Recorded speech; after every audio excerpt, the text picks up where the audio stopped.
Okay, now this is the fun part.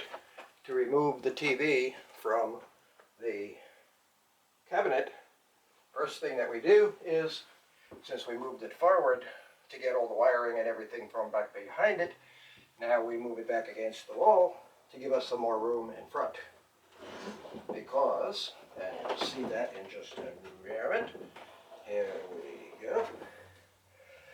Now we can just take this and discard it for the moment. Notice it's nice and light, and it has metal brackets in here to prevent the wheels under here from making indentations in the wood.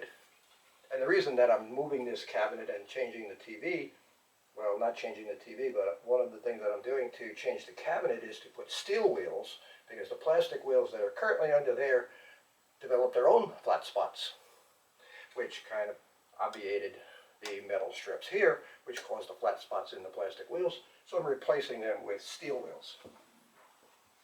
And then I'm just going to move that out of the way. And now is the interesting part. Quite simply, make sure that there is nothing on top, and that there's nothing connected, and that the rear door is closed. Okay, now we simply lean it forward, the leaning tower of TV. Hold the TV, because it's held in with wooden pegs, which should be more than sufficient to hold the weight of the TV.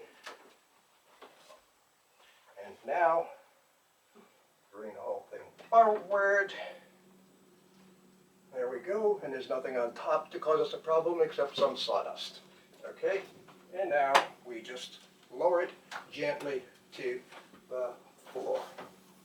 And there we have it. Now, of course, this is where the access door comes in handy, because here is the door that gives us access to the TV. And that is the end of part 1.